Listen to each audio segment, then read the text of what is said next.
Training in the double stick subsystem of Kali can have a plethora of benefits. One of the most readily apparent is what I often call the face value, which is the ability to fight effectively with two sticks. When looking at this particular benefit, it also bleeds directly over to fighting with two weapons of any kind, be it double knife, stick and knife, baton and pepper spray, tactical weight and tactical pen, or any combination of single-handed weapons. The coordination and attribute enhancement benefits of training with a symmetric weapon platform compared to a single weapon also allows a Kali practitioner to have a more direct transferability of skills from weapons to empty hands. Another huge benefit of double stick training is that it's just plain fun. The more you can remain mentally and physically engaged in training, the better you will get. It's inevitable. Double stick training is fun in and of itself, and it gives you another subsystem of training to turn to if another one starts to lose its luster a little. It adds variety to your training regimen. This program takes a from the ground up approach to double stick training. We begin with the basic movements of the hands and feet. This is a great refresher of the fundamentals and mechanics for more advanced practitioners and perfect for beginners who are just beginning their journey. We then progress through more and more complex drills that will keep you challenging yourself no matter what your level might be. Okay. This program involves multiple solo drills and partner drills that will take you progressively through movements and coordination, one building upon the other. We also address direct sparring and pressure testing drills that will help you to translate the peripheral benefits of double stick training into direct application of double weapon tactics. We know that once you begin your journey into double stick training, you'll become addicted. For those already experienced in double stick training, you already know how fun it can be. And this program will give you more information to help you to continue your journey. We know you'll enjoy the training.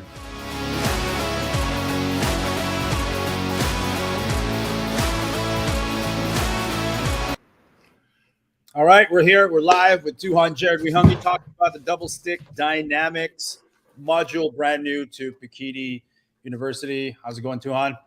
Awesome. Great to be back on the show. Right on. So in that video, you mentioned that double stick training can be quite addictive. And, I've dodged it for so many years. And then as soon as I jumped in, I was hooked. What is it that makes double stick training so compelling and like super fun? There's a bunch of factors in my opinion. I mean, I've always enjoyed training with weaponry. I've always loved the martial arts, but I've always had this special attraction to weaponry. And training with double sticks, again, it just adds, it's one, training an effective martial art that involves weaponry, but two, there's something about the complexity and the challenge and the reward, that you get for it, almost immediate reward for the amount of effort you put into your training. Hey, I got this pattern. Hey, this is working. I've got the coordination. It can be challenging, but there's those quick rewards that you get from just persistence. Yeah, I found that, I'm trying not to just like look for the next drill and the next drill and the next drill, but to be honest, there are a lot of drills in the double stick dynamics module, and I'm enjoying all of them. Like, what's a piece of advice you might have for me who, like, right now I feel like I just want to learn the next drill and the next variation? Yeah, I mean, just keeping in mind, methodology-wise, every drill is building something. There's different movements and patterns that are important. So again, just repetition is key to getting good at anything. So getting good repetition with any of your patterns, but you do want to start moving into a variety of patterns, because a lot of the double stick movements can, if you just do the same ones over and over, your body can get locked into a specific pattern of movement, and you start losing some of that ability to just free flow and adapt based on what you might be dealing with at a particular moment during, whether it's sparring or fighting. So you do want to move out of one pattern so they don't get locked into it, but at the same time you want to get enough repetition within the particular pattern that you're gleaning the benefits of it. Yeah, I find that once the drills sort of have expressed the totality, if I can say that, of techniques within Pikiti Tertia, it's really adhering to those patterns that brings sort of like this mental challenge. And in getting those repetitions, I find in my limited experience that they are actually coming out in sparring. Yeah, no, absolutely. It's like I said, it's just, I mean, I love the universal application of the different type of weapon drills that we do within Kali. I'm training specific movement over and over, so that when I face that, you know, that particular stimulus and it comes out in sparring, as you know, you're referring to. I see that stimulus within the context of sparring, and I don't have to really think about what my response is going to be. It just becomes natural based on the repetition I've done dealing with that particular angle or that attack, and it does start to come out. Absolutely. No, I've just been thoroughly enjoying this journey. Now, this double stick module, can you talk to us a little bit about it? What does it comprise of? Older videos, newer videos? What's going on here? Yeah, no. So it's a combination. So we've got, I guess when you say older videos, for some people it may be new, but for those that have been on Pikiti University, they may have seen some of the videos. So we did include what we call our curriculum drills and drills and exercises. The curriculum ones are in there, so that we're not just someone that may be looking at this particular training product, this training course, and maybe they have not trained in our regular curriculum stuff that's in our standard Pikiti University, you know, silver and gold, platinum memberships. They will have the benefit of being able to get our standard drills, but we've got tons of new drills that we've added to that. Some of the drills are what we call drip material, things that in Pikiti University, if you're a subscriber, every week you get new exercises and drills. And so depending on how long you've been a subscriber and which membership you may have seen some of these double stick drills that are in that additional content that's added on a weekly basis. So that's all included there. And then even those that are subscribers, they have the benefit of having all of that material in one place. It's not spread out throughout years of, you know, if you've been a member for years, you've got all these drills that may be in your online account that are just spread out. So we're putting them all in one place. We're categorizing them in specific areas of what types of double stick drills they are.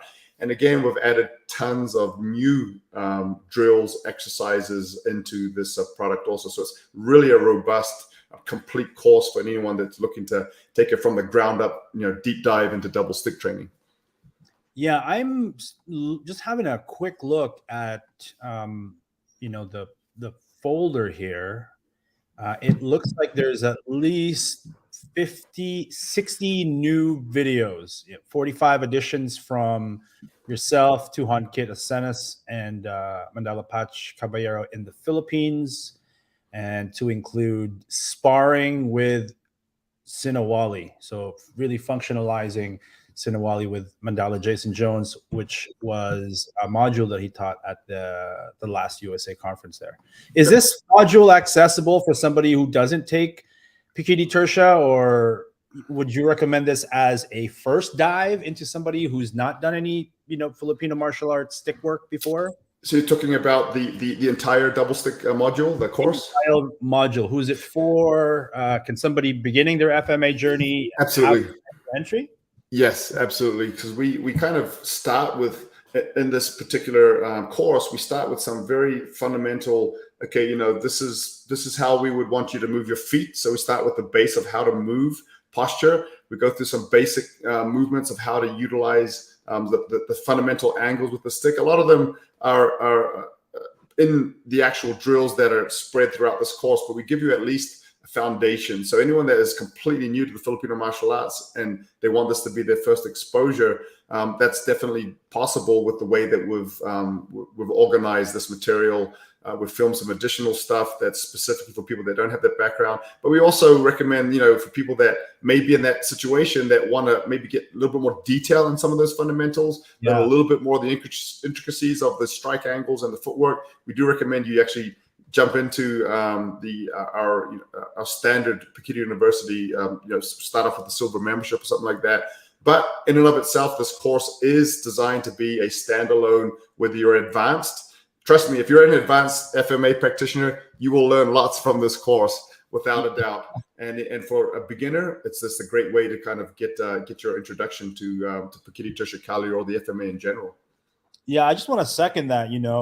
I've had access to some of these videos to be able to train them with my group, and my son in particular has only ever trained the double stick dynamics module, and we recently got into a joint class skirmish with with Guru Justin Patricio Fernando, and he did quite well. This is a really great module, I must say. Let's share some exclusive videos, never before seen videos from the module itself. So this was filmed in Salt Lake City. This was filmed in Toronto, and in the Philippines, right? So 3 locations. What do you think we should start with? We have an open position gunting filmed in Salt Lake City, or we have the high forehand thrust variation off the Sabayan. Let's go with the gunting. Or the gunting. All right, here it is.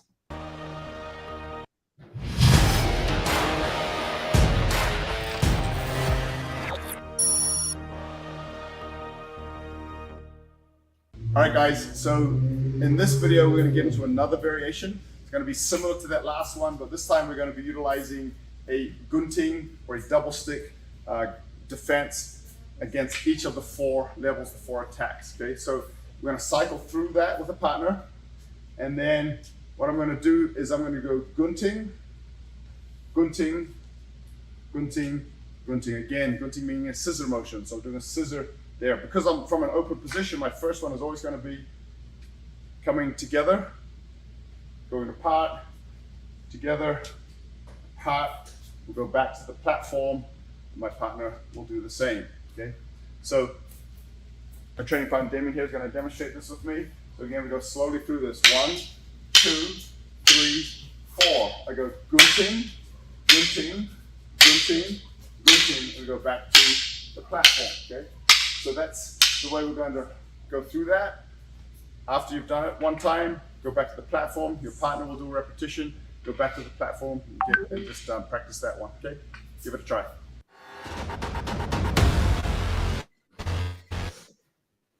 All right, that was a short video getting straight to the point. Some videos are longer than others. They are layered. What can you tell us about the gunting? What are some things to look out for when executing that particular defense? Yeah, I mean, before we even talk about that, we've found through our experience with Pekiti University, because we've been running this platform for what, 5-6 years now. And a lot of people, don't want big, long instructional videos because it's a video you can rewind and rewatch. So we don't do like 10 demonstrations on the same technique. You don't need that, right? You could just kind of rewatch the technique. And most people want that. I think most people, when it's a long training video, they forward through most of that anyway and looking for the details of what they're actually trying to train. So we try to keep things concise. Some of the videos some of the techniques that are more complex require more explanation. So we get, they are longer. So some of them are longer, some of them are shorter. With a technique like that, so gunting, again, as I said on that video, it means scissor in the Filipino language. So basically, and I don't have 2 sticks here with me, I've got two karambits here on my desk. So but basically coming together like a scissor, right? So that's what that refers to, and it's one of the best defenses with a double stick. It can be used offensively too, right? You could be doing strikes at someone from different angles, whether it's at their arm or at their head, right? So, but when I say coming together, my arms are coming together. When I say going apart, my arms are coming apart. So it's just a simple way to describe those movements. But that is, in and of itself, the gunting, because you're getting the force and the strength of 2 weapons, okay, to defend against, whatever strike it may be. And it creates a larger, if that was the surface of what I have to defend with, now I'm essentially doubling that when I create that funnel, that scissor that I'm trying to defend with, and it creates a larger area for me to be able to defend against a particular attack with. And so it's learning the fundamentals of that, like you'll see in that particular drill, is super important. And it gets more and more complex, but those are, it's one type of defense that we do with double stick, but it's one of the most practical and applicable ones. So if I'm, for example, doing an inside payong and I incorporate my second stick, that becomes a gunting technique. Exactly. Yes? Yep. So So the payong, or the umbrella defenses, where one tip of the weapon is pointing down. That's whether it's inside or outside the body. When I put when I do that with two sticks, that's exactly what that is. It's a gunting, and that's the way we like to look at it in Pikiti Tertia, because a lot of times, if I'm training that too much in a neutral position, I create too many openings for if my timing is not perfect. And so when I offset it to the side of the body, whether it's that way or this direction, it creates a safer defense. It creates the angle where I'm deflecting the weapon away from me. So it's in practical application, it's the safest way to apply a gunting technique against live energy. Yeah, it covers a whole lot, because this stick is sort of moving this way. This stick is going up here. So it can even cover thrusting attacks, backhand attacks, and overhand attacks, right? Exactly. Covers the whole gamut, because the way we like to describe it is a line will intercept, lines will be intercepted by other lines, and also a circle will intercept a line. So when you're using a line to intercept that, on one plane, and then I add another plane to that, creating that gunting line, it actually creates a very safe, what we like to say is creates lots of margin for error, right? If my timing is not perfect, if my position is not perfect, I can still make it work based on those margins for error that I've created. I find when I taught it to my guys, they go to it a lot because it is versatile. And also it's that versatility. There's a law that you often speak of when there are too many options. You kind of Hicks law. Hicks law. What's Hicks law for those who don't know? In a nutshell, basically means the more options that you give someone, then under stress, the less likely they are to choose any of them, right? And so, and that applies directly to fighting. If you learn too many techniques and none of them to an actual real functional level, then when under stress, you're less likely to be able to pull off any of them. So a few good techniques. Now, the scope of that can increase with training, right? So you may start off with a few good techniques that you can just, they're going to work. And so you're just kind of narrowing down what my responses are. And these ones work well. But then you can add to that if you are indeed putting that training time in, so that you are able to choose the appropriate technique to the defense or the appropriate attack, at that moment of stress. You did a video with Guru Justin Patricio Fernando. Sorry, one of his guys, where you were detailing, something about this gunting where you actually want one to remain while the other clears. Yeah. Right? Because I found that, prior to this training, or even as I continue to train, there's a tendency to kind of overshoot these sort of guntings, and you leave openings and vulnerabilities. Yeah. So, and now I wish I had it. I've got. You know what I can do, Tuhon? I can play a Jason Jones video right now while you go run and grab some sticks. Yeah, about that. Let's do that. Let's do that. Okay, so we're gonna take Tuhon off the stream for just 1 second, and I'm going to play what has been an incredibly instrumental.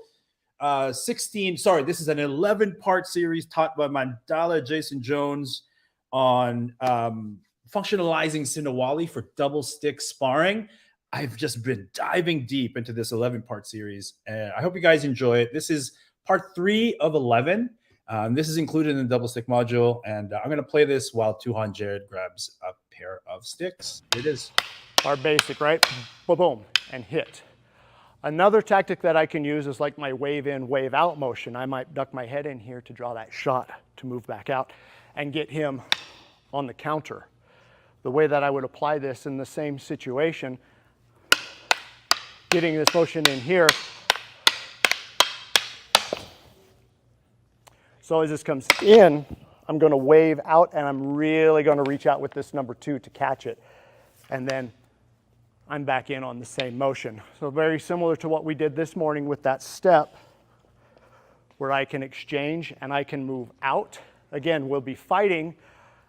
I might place my weapon here on my hip. This will be my load with my intention of hitting with the backhand. nobody expects the backhand or the Spanish Inquisition.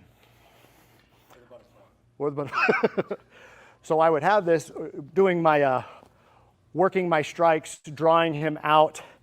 Again, feeding this in here with some force to know I've got him. Once I got a response built into him and going, I hit, boom, right there. Okay? So I hit, comes out on the same timing instead of 1, 2, 3, 1, 2, 3. I go 1, 2, quarter beat on the in-between.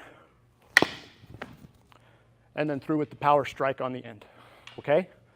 So again, we'll build this slow, full drill.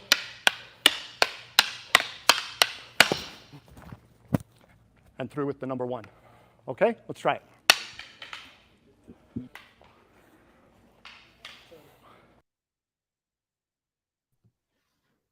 Yeah, super awesome. Like I said, I've been diving really deep into Mandala Jason's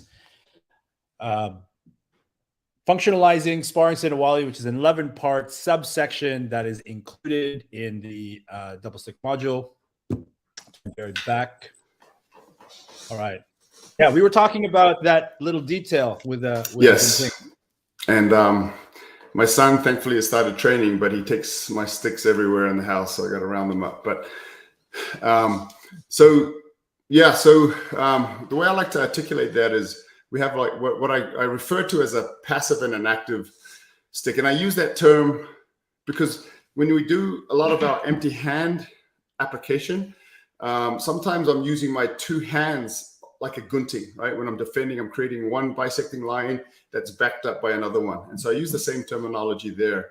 But basically, I refer to it as a passive and an active. And it's not really accurate because they're both active. They're both doing something, but one is actively moving and one is remaining in a passive position. Okay? And so, the way I like to explain that is, for example, if I open this up, you see this defense, it creates a wedge, right? That's my scissor. But as I move that, because I'm attacking through, I'm not just stopping there because I'm not creating force to counter that attack with. So I'm actually moving through and cutting through with that scissor. And you see how that wedge between these 2 sticks slowly gets smaller and smaller, right? If you're looking at that actually wedge point there.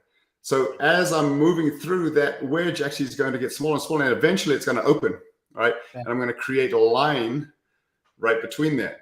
And so if I'm doing that and my timing is wrong and I'm not in a good position, I'm going to end up open right there, right?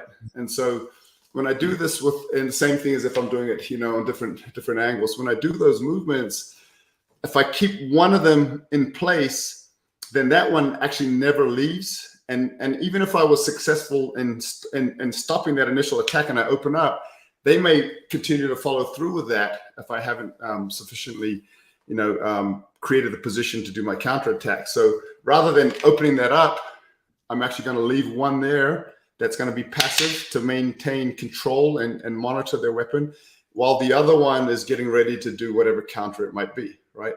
So rather than opening them both up, I'm actually leaving one in place while the other one comes around to do whatever that counter might be. And this one is here to monitor and keep that guard, that protection there. So that's basically the idea, and it actually gives you more of a window to counterattack without getting hit.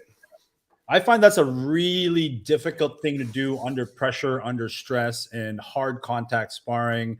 So it's really something that I began to focus on, because as I film my performances in sparring, I find myself overshooting all the time. And so I have to keep in mind to train with some focus to keep one there monitoring. And a lot of it is these drills that we have in this course. A lot of it is, applying this to those drills whenever we're doing a gunting drill, because they don't all involve guntings, but within the gunting ones, if you're applying that in the drill, then through repetition, it's just going to start to become more natural for you to be able to do that. So yeah, it's just one of those things that, through I use the term muscle memory. A lot of people like to dispute that term. The idea is just through repetition, you start to become used to doing a particular movement. And through repetition of these drills, if you're focusing on that, then it'll start to come out more. Can it work in the absence of that particular nuance? It can. You're just decreasing that window of opportunity that you have to deliver a non-countered counterattack. So awesome. All right, let's transition. We're going to show another exclusive video, never before seen video.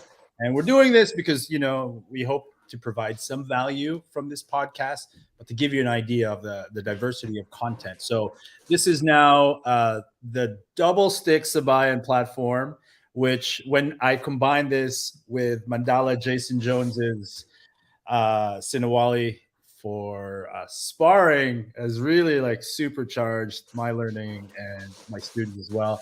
And I was already a huge fan of Sabayan anyway, but here it is. We'll keep you on the stream, so in case you want to talk through it or pause, you can let us know. So here it is.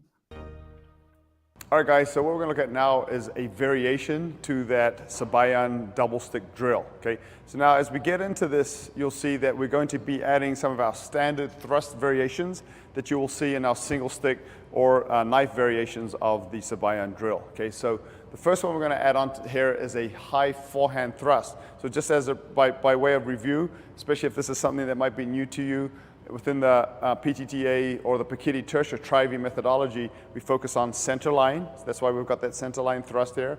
Forehand thrusts and backhand thrusts. Those are the three lines that we're dealing with. So now we're going to add that high forehand thrust into the mix. So we're going to isolate that right now. Later on, we're going to mix them all together, but we're going to isolate that. So instead of feeding that low center line, it's a high forehand thrust. High forehand thrust comes in. This is what I'm doing with my sticks.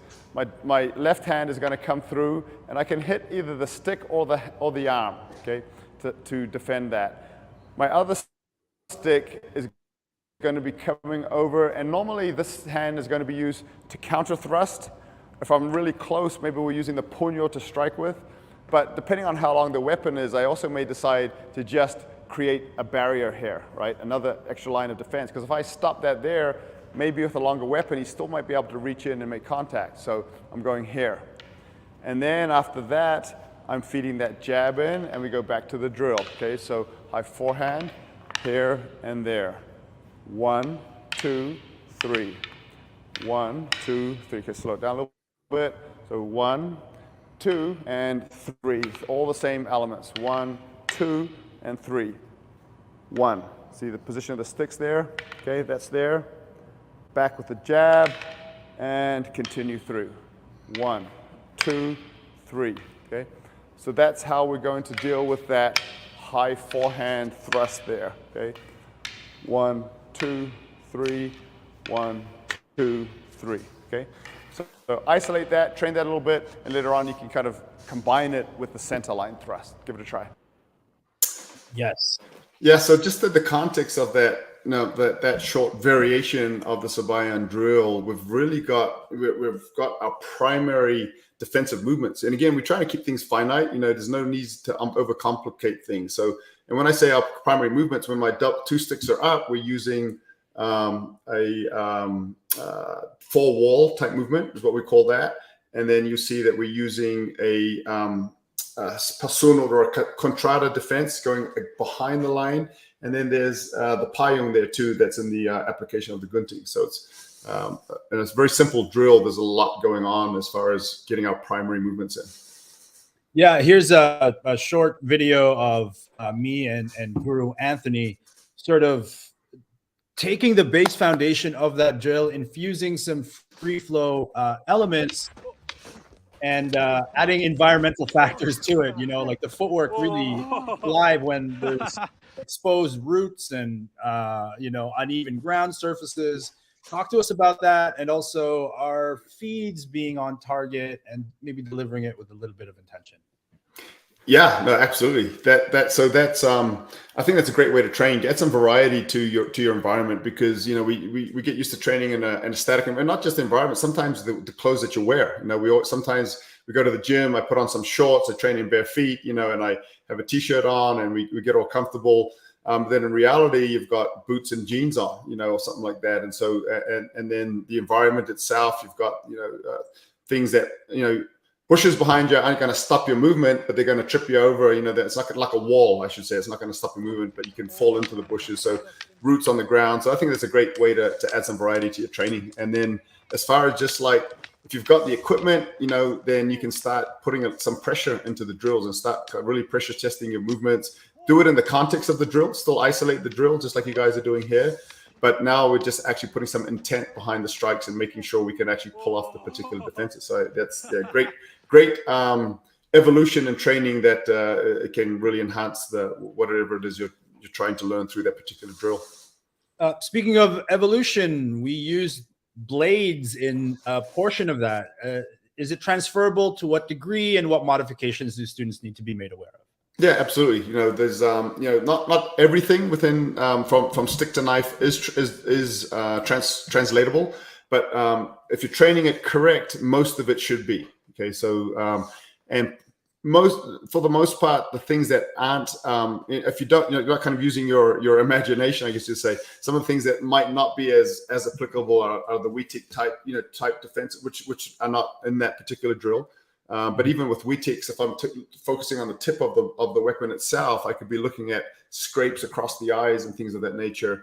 So they still can have application. But yeah, absolutely. With blades, it just enhances the importance of your orientation of your, we call it blade orientation, but making sure that those secondary knuckles, which is easier to picture when you actually have a training blade, are indeed where they should be when you're cutting from different angles. What are your thoughts on edge-to-edge contact? Because some systems sort of completely shy away from that. You know, in my training, I try to adhere to that to some degree. Sometimes it's just you have no time.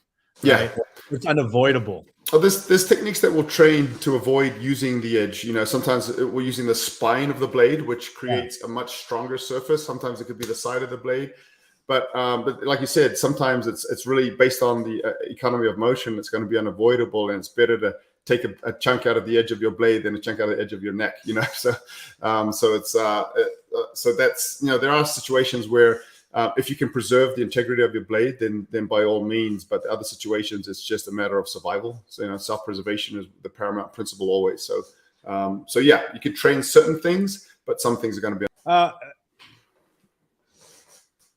My mind's racing. Before that, I just want to play another video, and this is an example of what Tuhon Kit has decided that he wants to offer as part of new editions. Any a foreword on Tuhon Kit, his teaching style? Yeah, well, those that know Tuhon Kit know that he's not only a fan of, but very good at teaching the intricacies and the complicated elements of the art of Kali. And so he really takes people, I think he takes people's training level to a higher degree based on the way he teaches, but it can be advanced. You know, sometimes some of his things are hard to keep up with if you don't have some good experience in Kali, but you know, for those that do, he'll take it to the next level. All right, let's watch a video real quick.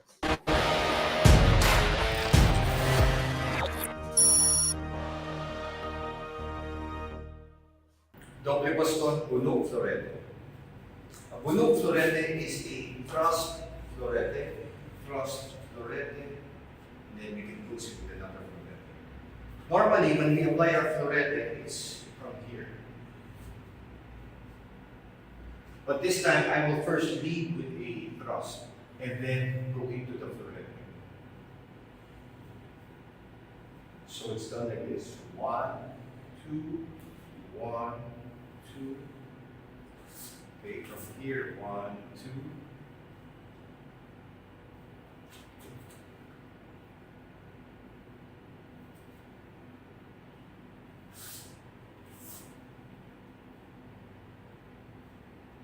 You can also four wall, then rechamber. 1, 2. 4 wall, rechamber.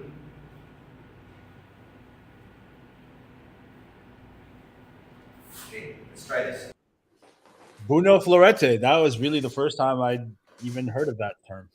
Yeah, and what you see there, that kit show, that's basically an early progression in this this.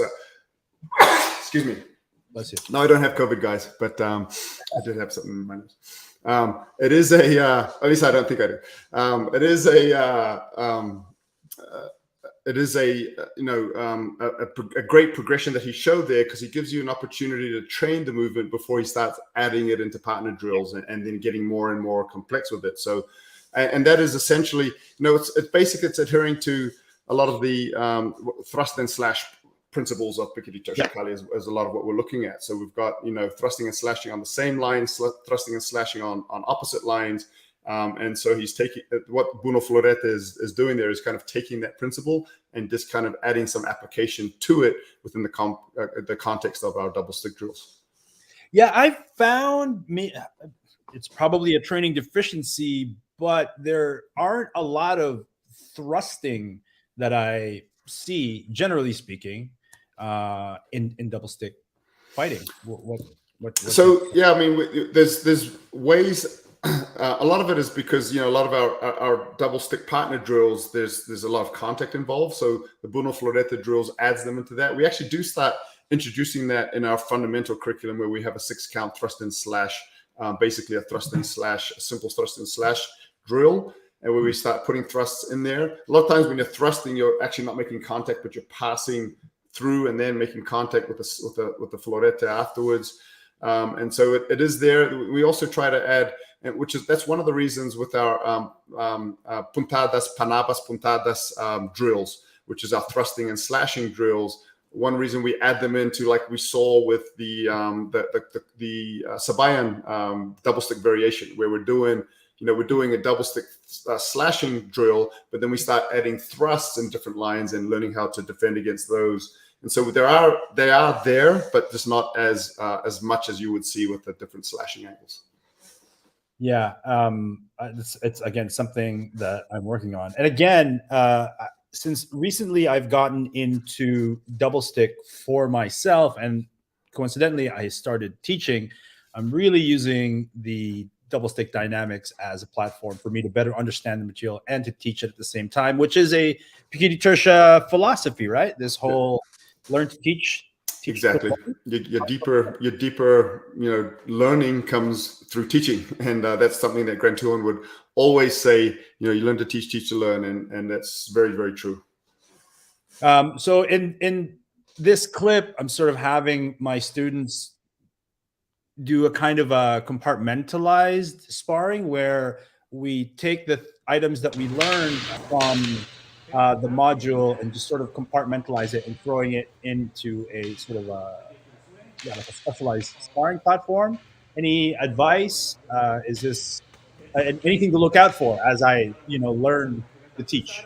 No, it's a good methodology, and I do the same. Just take whatever it is you're working on and isolate it, and then put it into some sparring drills as you're doing here. And I think that's a great methodology. So you can take, like I said, this is the drill. We've been learning these movements. Now let's take part of our class and spend a bit of time actually practicing that with some pressure, some intent, some real energy, and but again, isolating, right? Because you don't want to, if you just do a free spar every time at the end of your training, now you're not specifically working on a particular skill that you're trying to bring out within your training session. So yeah, that's great. Yeah, I'm in love with double stick. It is incredibly addictive. Have you got any training guides for folks who maybe aren't so experienced in Filipino martial arts, and for some reason they've decided that double stick is the way to go? What are the benefits of double stick as the entry point into Filipino martial arts? Yeah, and that's something, for me, because, a lot of places where I teach, people are looking for the tactical application of Pikiri Tersha Kali, and that's kind of what I'm known for. And so over the years, I've gotten less into kind of what we're seeing here, more of the, the actual face value of the double stick and fighting with two sticks, because a lot of people don't see that as a practical, self-defense way to spend their time doing the self-defense training. Right. But there are other sorry? Because we're not walking around with two sticks. A couple of sticks, and someone's going to attack me with two sticks, and now we're in a 2-stick versus 2-stick match, right? So yeah, I mean, there's that and again, that's something that over time, not because I don't like the double stick, it's because people always want me to teach some of the tactical application of Kali, and so I don't, and I find myself teaching less of it sometimes. But there are a lot of the peripheral benefits because we have the transferable methodology principle of Kali. So when I'm training with 2 sticks, yeah, I am getting that face value out of it, like I kind of spoke about in the intro video. But I'm getting a lot of other things. There's no better way to learn to fight with 2 weapons than to start with 2 sticks. And it could be I may have 2 knives, which again may not be the most realistic type situation. For people like me, it probably is because I sometimes carry 2 knives. But it might be any 2 weapons. I could be, like I said, I may be a police officer with a baton in one hand and a flashlight in the other hand, or pepper spray. So now I've got 2 weapons that I may be wielding. I may have. It may be something like learning how the coordination to use a handgun and a flashlight, right? Where I'm using them independently of each other, and there could be 2 things I always have with me, even when I'm on a plane. Whenever I travel, wherever I am on the street, I've got my little MERS, my little man bag, and I've got a tactical pen and I've got a tactical light in there. And those are 2 weapons that, again, the training with double sticks teaches you how to fight with 2 weapons of any kind. And for Pikiti Tertia, that transfers over to our way of learning empty hand, right? Because empty hand is, again, it's 2 weapons. I've got 2 hands. And so I'm learning how to use the movements of the double stick as it applies to the empty hand. So it all comes together within the context of our methodology in Kali. All right, so we have a question here from Fahad. Hi, Tuhon. Hi, Jian. So many fundamentals here are in double baston. My concern on the coordination between the primary and the secondary would be on the double baston loading. I presume he's talking about loading or chambered positions. Would that be an acceleration factor also? I'm not sure if I understand the question, but can you talk to us about whether... Yeah, from my understanding of the question, and again, I may be wrong, but what I'm understanding is basically based on a loaded position, meaning that, very, very common in double stick drills, you'll see this position here, whether it's on the right or it's on the left. We call that a chambered position, right? And or more accurately, this would be a shoulder load and a medium load position. And a lot of our positions will start from there, but that's one of many chambered positions. Sometimes a lot of our drills will start from a cross load and a shoulder load, so a high chamber, which kind of equates to our empty hand closed guard position. So we've got high chambered positions also. The high-low position would be equate to our kind of like almost like a Pikiti version of a Philly shell type guard.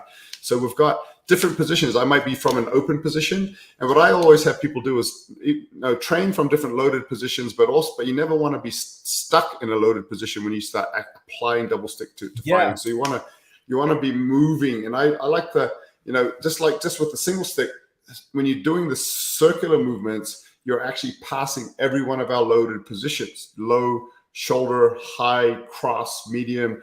And so when I'm doing it with 2 sticks, my position sticks are always in a position to be able to defend with a gunting at any time, right? No matter where my sticks are, I'm able to defend effectively and strike effectively. So try not to get too used to having them static, but keep the sticks moving.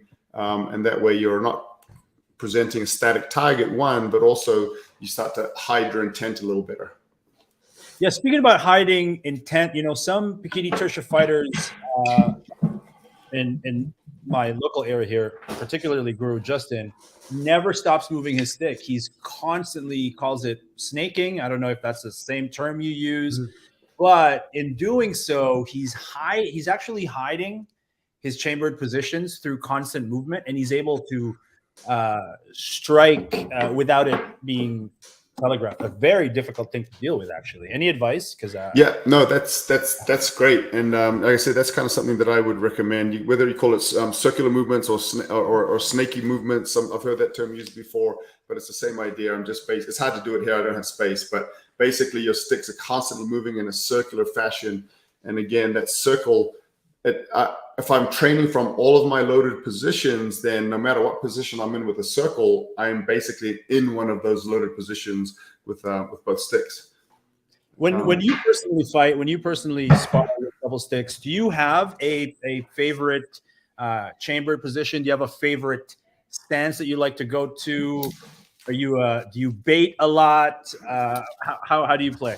So the circular stick movement is something that I'm a big fan of. But if I'm going to pause in a particular position, I like medium load position, and basically I like the positions that I'm comfortable with the single stick also. So I'll go to a medium load position, which allows me to easily defend from my gunting defenses. But again, I've got my guntings, I've got my contradas, I've got my number 2 angles, I've got my 1 angle, so I can do everything from these different positions. So, and then also open positions, right? Yes. So where one's high and one's low, and those are positions too that you can easily defend from with your gunting. But from the open positions, I've got upward angles here, I've got downward angles there. So open positions, and then or high and low load, or medium load positions are some that I like if I'm going to pause there, but I won't stay there too long, because you pause there too long and now someone's going to be able to kind of pick up on a target and acquire it. Yeah, you're really trying to occupy your opponent's headspace, not giving them a look for too long, and just constantly having them, guessing what's he going to do, what's he going to do. Exactly. Yeah. One of the things that I found I really enjoy about double stick is, I view it as this canvas to express myself artistically. One of the things I love about the PTTA is they're very welcoming of other people's, styles and expressions and, lineages that they may hold. And so sometimes I do some silly things like, and maybe this is valid, but once in a while I'm fighting double stick, and then I'll just hide one of them and I'll fight single stick for a little while. I'll just literally tuck it behind my back. And then capture my surprise. Yeah, no, that's being unorthodox is definitely, there's a lot of value to it. And not only unorthodox, but it also can create some confusion. We do things that are just people aren't expecting. And it reminds me a lot of Rich Howe would do that a lot with his sparring from one of the PTK instructors from Florida area. He would want, but he would do a lot of the hiding and then maybe change the stick to the other hand, and then come out with the stick in the other hand. So he would do that. That reminds me a lot of Rich, because he would do a lot of that also. Very cool. We have a question here. Does the material also include the 12 methodos approach of doble baston, like the contradas and recontras sets? We don't go through any of those particular sets. We don't go through some of the traditional 12 methodos. It's not because it's not important. It's just those are it's a progression to get to a particular type of coordination and movement. And within the tri-beam methodology, which we mostly adhere to, we kind of go into the same destination, just with a different methodology. And so we don't get into any of the more traditional 12 methodos type of sets, Seguida sets, or things of that nature with the double stick in this particular module.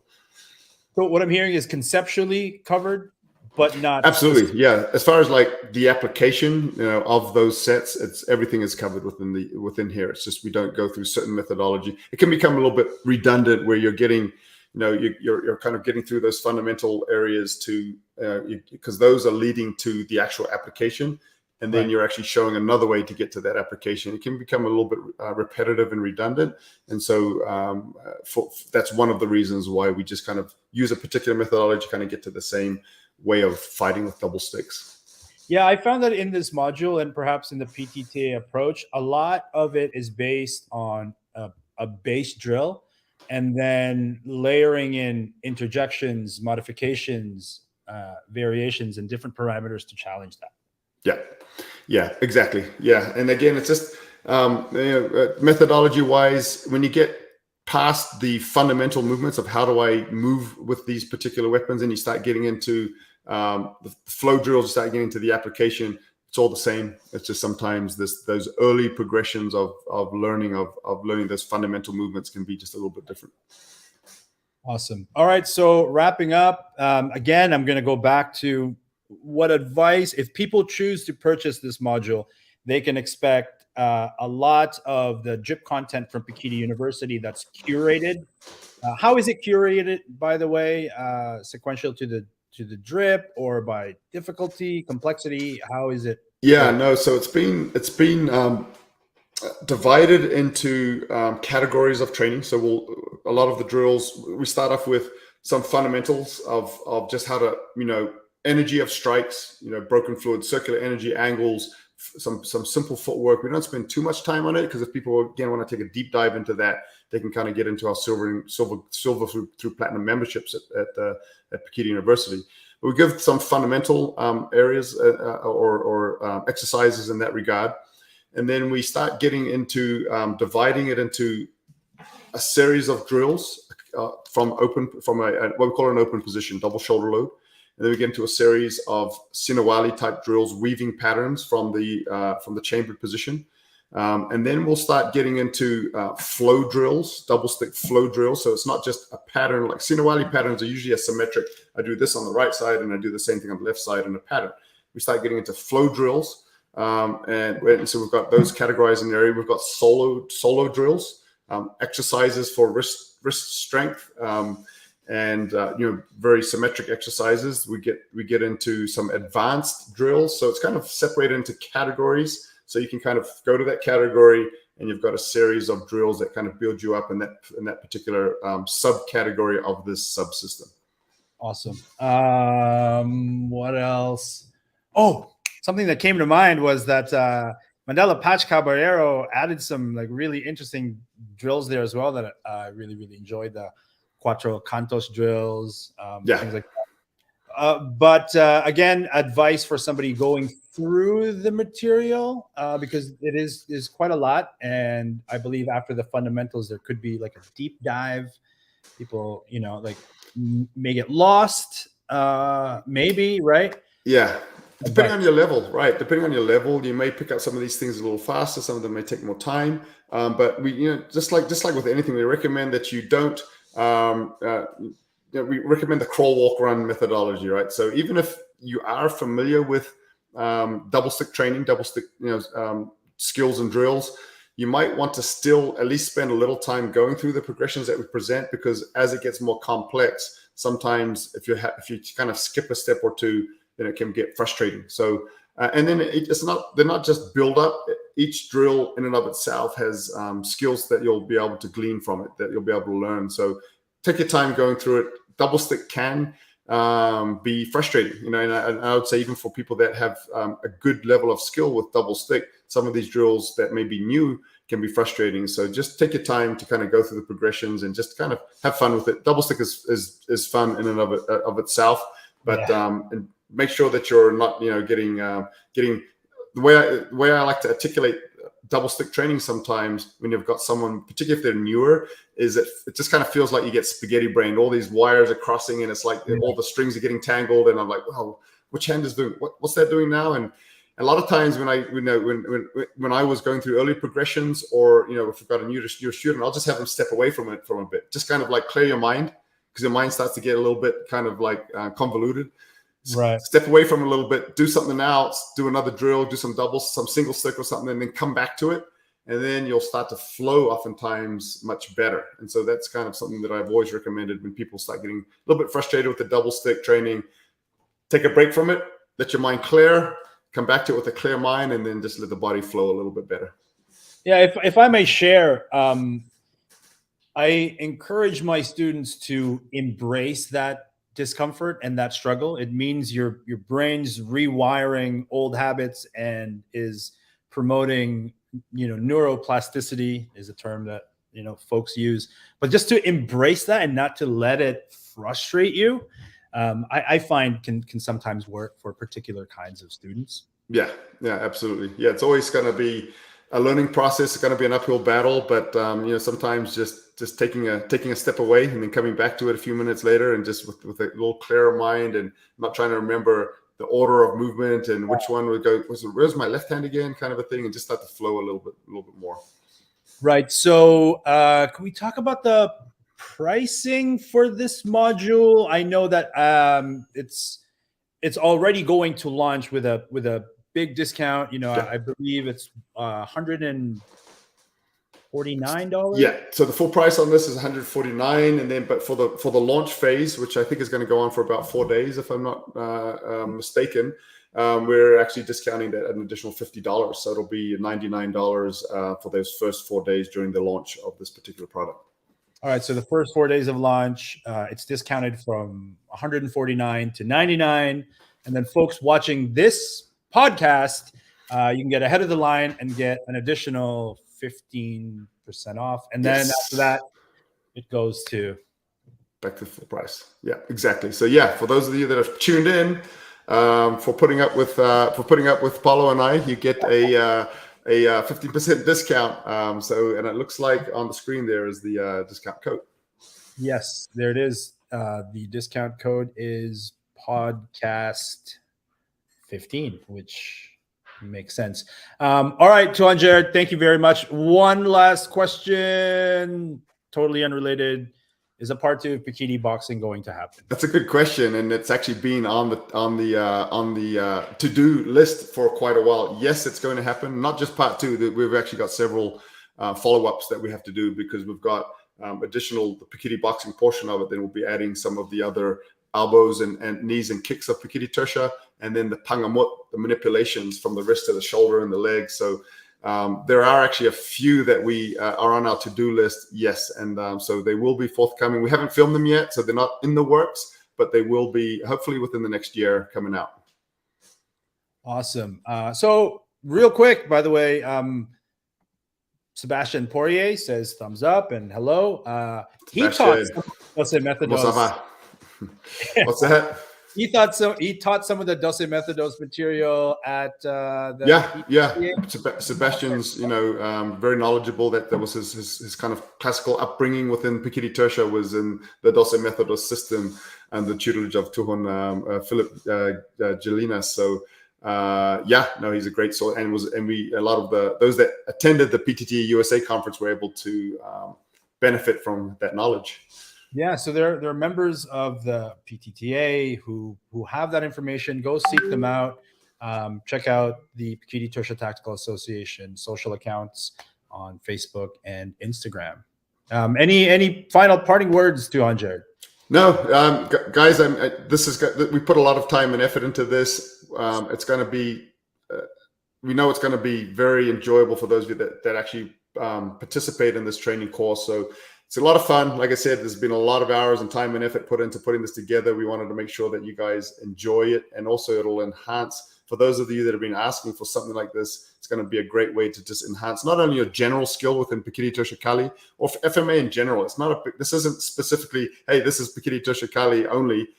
Anyone within the Filipino martial arts is looking to take their double stick training to the next level is really going to enjoy it and going to benefit from it. Awesome. Tuhon, thank you very much for your time. We'll let you go.